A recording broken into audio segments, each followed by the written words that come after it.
My name is Sunil Gulati and I teach economics at Columbia. I'm pretty heavily involved in American soccer, the professional game, the youth game, in a couple of different roles, but the primary one is as president of the United States Soccer Federation.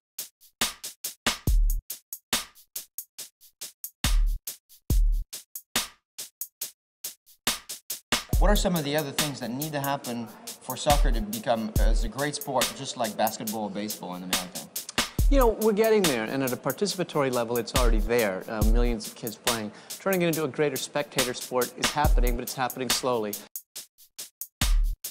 The television audience for the World Cup final coming from Germany in 2006 was bigger than Major League Baseball's Game 7 in the World Series, NBA basketball's Game 7. The rights payment for the World Cup in Germany from the United States in Spanish and English was the largest in the world. It wasn't Italy, it wasn't Brazil, it wasn't England, Germany, France, Argentina, it was the United States.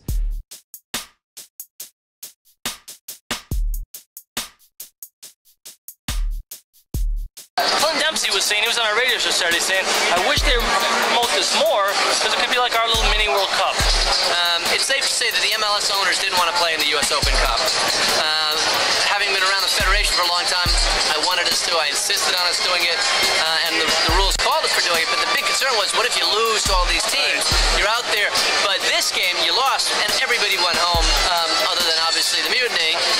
Doug Logan was here at that game, but it was fantastic. I mean, back and forth, 4-3 if I remember correctly. Yep. So you got Carlos Valderrama here, and it was just a great night. It was a great night for soccer. That's what the Open Cup's all about. Now, the U.S. Open Cup is the most unique competition in the United States since it's possible, though unlikely because MLS is around, that a Sunday League amateur team could technically win the competition.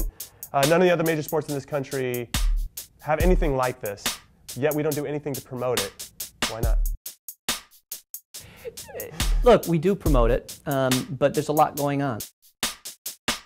But there's a whole bunch of countries around the world where the Cup is not as meaningful as it is in England. One of the oddities about it, though, is that it picks up more media buzz when there are small teams that advance. Right. If it's Seattle against Portland in the quarterfinal, people are saying, well, how's this different from an MLS game? It's when there's a team that's from the second division or an amateur team that's part-time guys that USA Today picks up the story.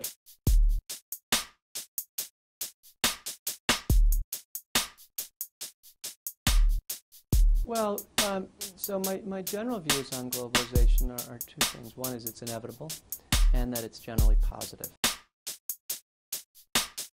So, I think the best way of looking at it from my perspective, Rinus Michels, many years ago when we were starting MLS, described it to me. He said, listen, the idea is to have a staircase. How narrow or wide you want that staircase. But then individual coaches, teams are going to go up the staircase. Some will go straight up, some will zigzag. But you've got to decide how wide you want that staircase. And I think that's right. Will promotion relegation ever happen here in the United States? Not in the short term. We've got a very different system.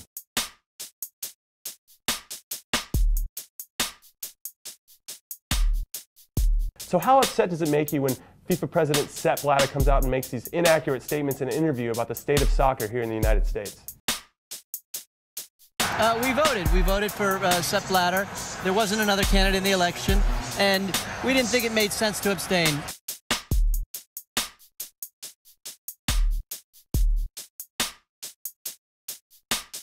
The most important thing that you have learned during your time as president?